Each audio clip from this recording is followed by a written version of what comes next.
All right, Mayor Suarez and Sam Bankman-Fried, welcome to Ethereal. Well, thanks for having us. Thanks for having us. Or I should say, bienvenido hami hami, maybe. That's right. Well, let's start with you, Sam. I wanted to ask you about the most recent news, which is the stadium naming rights deal with the Miami Heat. I also thought this would be a good place for us to start because it kind of reminds everyone why we've paired you two gentlemen together. Talk to me about that deal and why Miami, and I guess I'd also ask, what you guys are thinking in terms of FTX and sports marketing deals, because you've also just recently had Blockfolio, which you guys own, sign an endorsement deal with Trevor Lawrence. So what's going on with FTX in sports and with the Miami Heat Arena? Yeah, totally. I mean, I think we originally came at it because we wanted to really get our name out there. And this is one of the highest profile ways of doing it. And, sort of did a survey of the, kind of potential openings. And Miami really stood out there for two reasons. It's a great team and it's a great city, but also is just a city that was a great fit for us with what, Mayor Suarez and the whole crew there have been doing to try and bring, tech and particularly crypto in. It's just really awesome working with people who get what you're doing and are excited to work with you on it. And so that was sort of really the kicker and just made us a lot more excited to work with them than pretty much anyone else. And Sam, crypto moves so quickly, but one part of this deal is that at least the Miami Herald reported that it's a 19-year deal. I know you might not be sharing the duration, but people look at that, and FTX is a company that didn't exist 4 years ago. I mean, how can a 19-year deal be safe for such a new company? I remember a few years back in college sports, there was something called the Bitcoin Bowl, and it had a crypto sponsor. It was supposed to be a 3-year sponsorship, and then the sponsor had to pull out after 1 year. How can you guarantee the county, we're good for 19 years? Yeah, I totally hear you on that. And it's a good question. And without going into the details, it's been a pretty good year for us. And, to the point where, frankly, we don't need to rely on the other 18 years, to have the funds for this. So we've got, it's been a phenomenal year for a number of businesses and for the crypto industry in particular, and then I think us even more so. And so that's given us a pretty big cushion. You love to hear it. Mayor Suarez, let's get an update on how things are going. We're calling this panel Miami Crypto City. How is your mission going? I mean, is it Crypto City? How many companies and entrepreneurs do you feel like you've lured with your very public open arms here? Well, I think just the fact that we're having this panel means that it is, right? The fact that you guys have decided we're not talking about any other city in America as Crypto City. We're talking about Miami as a Crypto City. And I think it started, with building some friendships with people like Sam, building friendships with, some of the other crypto exchanges like Brian and Fred and the Winklevoss twins and, building these relationships to really understand. And then I think the second piece of it was, on social media, having understanding how big the community was. I mean, the number of customers, the number of holders of Bitcoin and of crypto, you're talking about tens of millions of people. And I'm not so sure that the rest of the world really understands quite how voluminous, how exciting, and how energetic the crypto community is. I've tapped into it and I see it. And so what we've done is we brought Bitcoin conference 2021 here to Miami from Los Angeles. Obviously, Sam's big involvement with the naming rights was a huge turning point. And then I think we did some of the stuff on the city side also to project that we are a crypto-friendly city. We put Satoshi's white paper on the website. Then, we passed a resolution that would allow for employees to get paid in Bitcoin, would allow for our residents to pay for fees in Bitcoin, and would allow us to potentially have it on as a balance sheet item. So I think we took a very progressive stance. We're very aggressive. I went to Wyoming, found their legislative package, try to introduce it in the state legislature, got very close to passing it on its first attempt, which is very unusual, passed the entire House and passed almost the entire Senate. And it got bogged down in one last committee for an unrelated reason. So, I mean, it's an exciting time. And I do think that this is the future of our world. And if we want to be a tech city in Miami, we have to take advantage of these opportunities to differentiate ourselves and to get ahead of our competition. I'm glad you mentioned Wyoming. I was going to ask you about Wyoming because even if other cities or other states are trying to really push crypto adoption and bring entrepreneurs, they don't all have the same appeal of, say, a Miami, especially for young people. And I just want to push you further on the idea of this exodus of young techies moving to Miami, because what skeptics see when they look at that is, well, these are just young people who want to party in a city that has a great climate right now. I mean, is it really the appeal of the tech friendliness, do you think? Yeah. You know, I think something has changed in Miami, and I think maybe it was even born by the pandemic. It wasn't just the remote work. It wasn't just that Miami was open when a lot of cities were closed. I think interestingly, and this is something I started playing around with and toying with in my mind, even though I didn't agree with the curfew, there was a curfew up until like 2 weeks ago. So there really wasn't any nightclubs in Miami. There wasn't any partying late night. And I think what was interesting about that is the Miamians said, hey, wait a second. The key to our future is to build and scale sustainable businesses.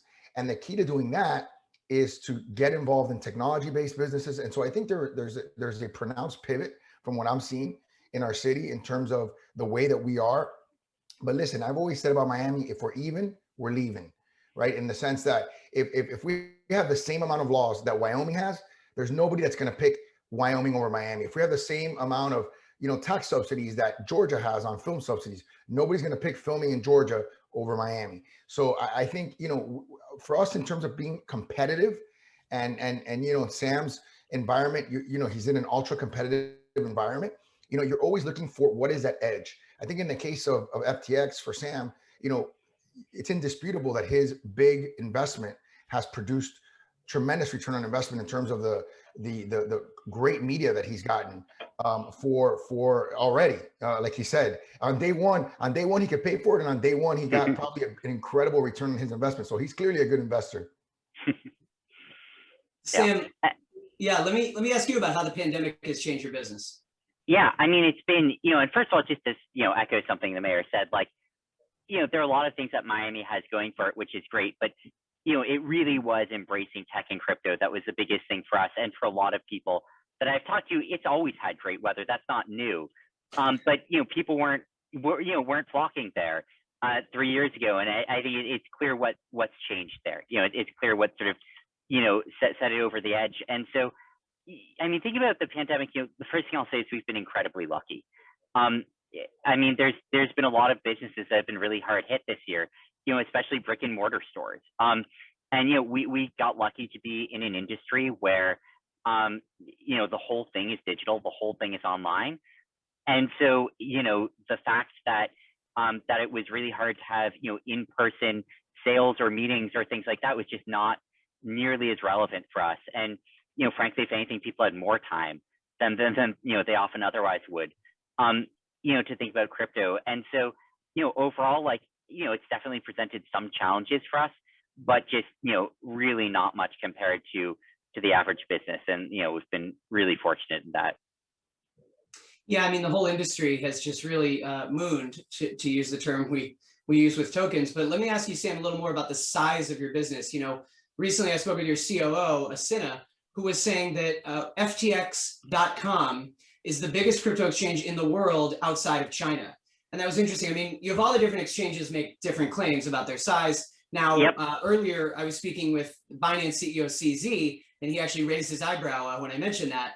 But, other than size and other than kind of the speed of your growth, I guess I'd ask, right now, the biggest funnel is newcomers, people who've decided I'm ready to buy some crypto and maybe never have. What's the brand pitch? I mean, what do you try and push from FTX? Why should they go to FTX as opposed to, say, Coinbase, Binance, Gemini, Kraken? Yeah, totally. And, I think that, our core user base has always been power users. It's always been the most engaged, active users because, first of all, we've been really proud of our product. And those are the users who sort of, are most, spend the most time judging it. And second of all, they're the users who are most likely to know about all the venues. We've not been around as long as any of the other major exchanges have been. And so that's one of the big, challenges ahead of us, over the next year is getting to the point where we are one of the best known exchanges and where, we see our main goal is for people to give us a shot. People try our product and they don't like it and like someone else is better. Like that's not the fault of our marketing. That's the fault of our product and we got to fix our shit. But, if we can get to the point where, where people are giving our product a shot. I'm super excited. And, I think that a lot of the things that you're seeing us doing are aimed towards that, with the Miami Heat arena, with Trevor Lawrence. I think a lot of this is, what can we do to, both raise our name recognition, but much more than that, do it in a way that preserves our brand, because our brand isn't just as like that crypto exchange everyone has heard of. We have a brand as sort of one of the strongest, most innovative new exchanges. And it's really important to us that we maintain that, and that, we focus on the quality, even more so than the quantity of the recognition that we get. Mayor Suarez, we're talking about buying coins, and especially first-time buyers. Back in February, you told one of our writers at Decrypt that soon you were going to be ready to make some personal purchases, and that at the time you were considering Bitcoin, Ethereum, and Dogecoin. I just want to check in and ask, did you buy? What did you buy? And has your thinking changed? So I did buy, thankfully, I bought Bitcoin and Ethereum. I didn't buy Doge, but I did buy Bitcoin and Ethereum, and I bought it literally the day, I'll never forget the moment.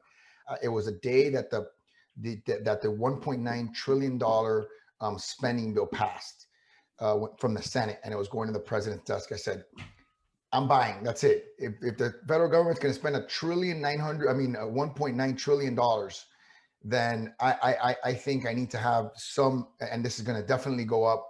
And I frankly, if they spend another 2.2 on an infrastructure bill, it's going to continue to go up. I mean, there's just no way that it can't, because I don't think people are going to want to stay in dollar denominated currencies. And if you look at Bitcoin in conjunction with the dollar, I mean, one Bitcoin is what, 58,000, 59,000. I'm not sure what it is today, dollars. So it's already become one Bitcoin, this digital asset, this digital currency, this thing that we all agree has value, has already surpassed the dollar in value by a large amount.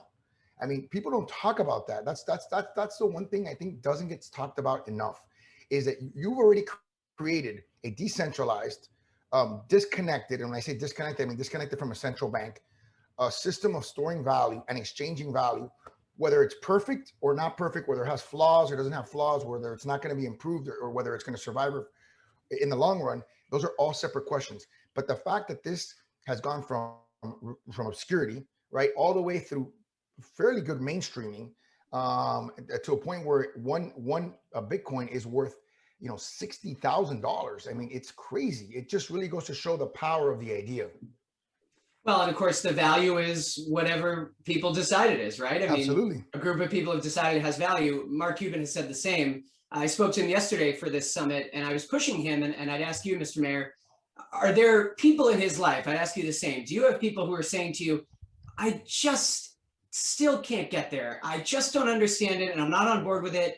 And you find yourself sometimes trying to, if not convince them, at least explain to them why it's a thing. I mean, what I like to say is, at the very, very least, it's a thing that exists and it's not going to go away. It's not going to collapse tomorrow. Skeptics used to say it could go to zero. It's not going to zero. I mean, what do you say to people in your life who are skeptics? Look, what I would say is, and what I have said to them, yeah, first of all, the answer is yes. I have gotten people that are skeptical. My dad, who's brilliant, mechanical engineer, Summa, 2 graduate degrees from Harvard, brilliant guy, was having a hard time understanding the concept.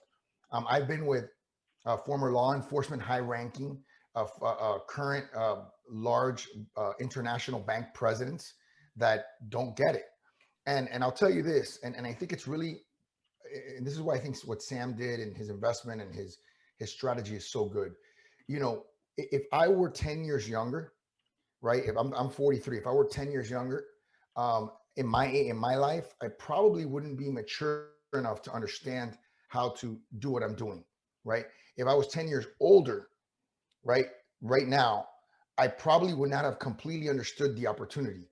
So a big part of it, and is being at the right place at the right time, being young enough to understand why this makes sense and why this works and why people like it, and being old enough to understand there's an opportunity here that I've got to take advantage of, and it could be a generational opportunity. So I think part of it is generational. I think for whatever reason, almost everybody, almost universally, that tells me that they don't get it is not in my generation. Sam, people make a lot of your youth too.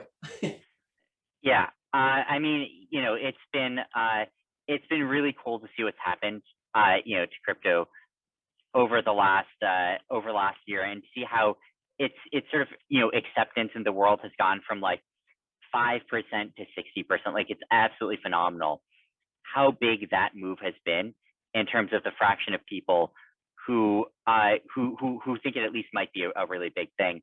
I'm including highly regulated financial institutions, which have gone from almost none to almost all of them planning to do something in crypto. I think that's really big, and I think that's going to give a lot of staying power and stability to crypto as well, because the more people that are bought in, the harder and harder it is to get rid of something. Sam, I want to stick with you and ask about some of the particulars of the company. I mentioned earlier the endorsement deal with Trevor Lawrence and Blockfolio. FTX owns Blockfolio, but it's its own company. And then FTX.com is separate from the US business, FTX.US. You are CEO of all three. All of these kind of setups and entities are, of course, due to current regulations. Talk to me a little bit about that. And do you expect anything to kind of change at some point so that companies aren't forced to have these many separate entities because of the differing regulations around the world?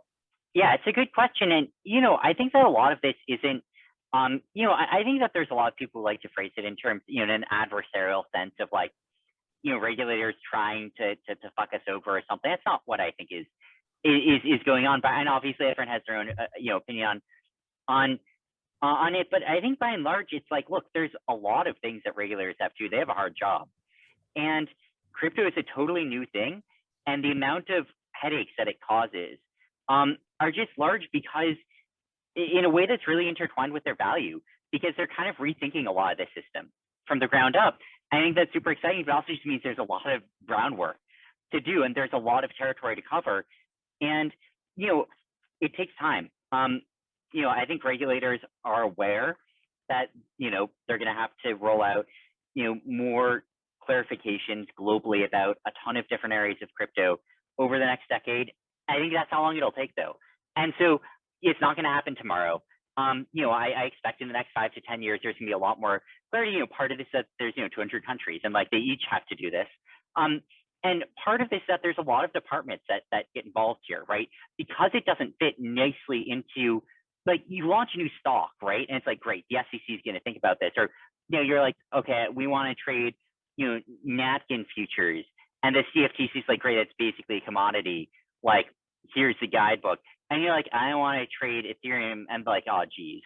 Like, is it like who is this? Is like an SEC thing? Is it CFTC? Is it OFAC? Like, it sort of can touch all of them maybe. And what even is a cryptocurrency? And so because of this, it's also this sort of like many department negotiation going on where, every major department that touches the financial ecosystem has to figure out how they're going to interface with cryptocurrency, everything from derivatives to settling to securities and disclosure to AML, KYC, and a bunch of other things. So it's not a small task.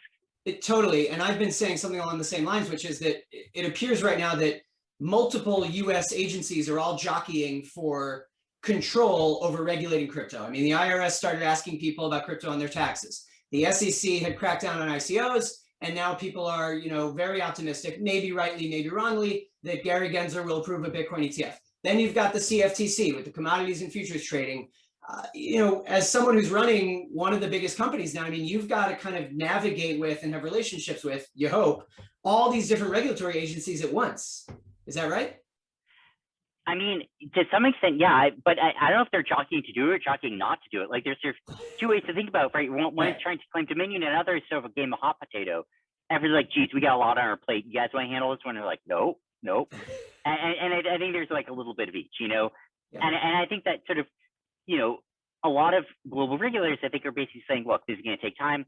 If we can get away with it, we don't want to have to come up with a plan right now. We want to kick the can down the road, but we will absolutely regulate things that are egregious. Like, if you do something like really bad, yes, absolutely, that's in our purview. Really bad things are in our purview. That's what we do as regulators. like cryptocurrencies, we haven't figured out if that's a commodity or if it's a currency or a new thing. And we got all these cases we're dealing with right now. Like it's a 6-year roadmap.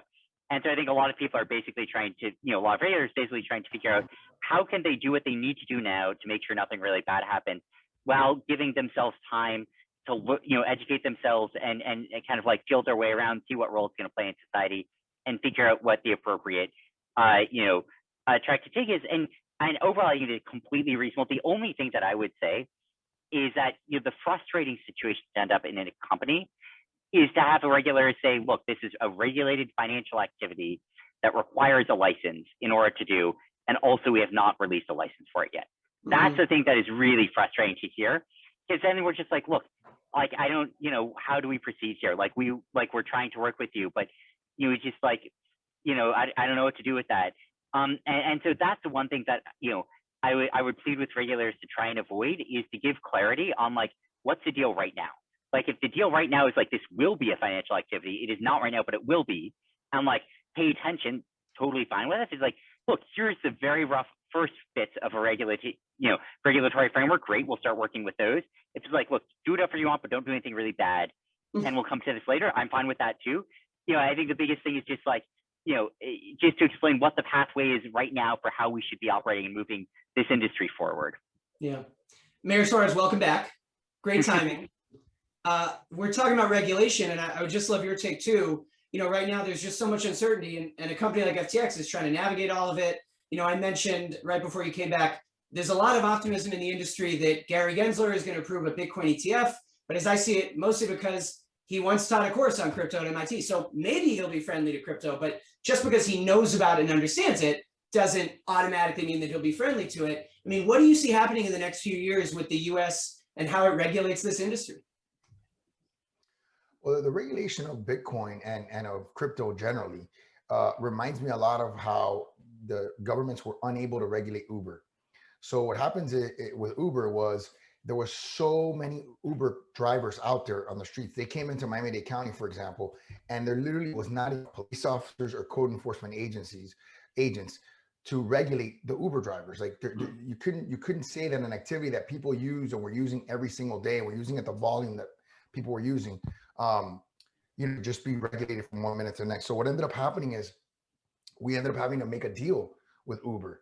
And I think, you're not going to be able to, if you have 30, 40, 50 million people, 10 million, 5 million people in the US that are using, that are holding crypto, you're not going to be able to shut down everybody's computer. Like it's not going to happen. It's beyond the realm of regulation.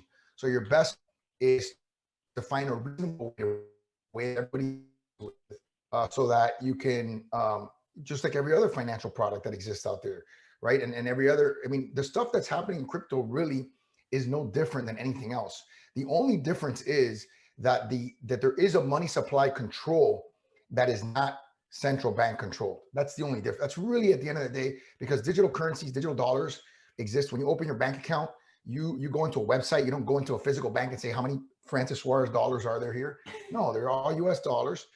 They're in your account. They're a digital representation of what you have in your account. But by the way, the custody of it has to be fully managed, because if somebody hacks the bank, they wipe out all your bank accounts. Guess what? You got zero. So it's there's all kinds of issues.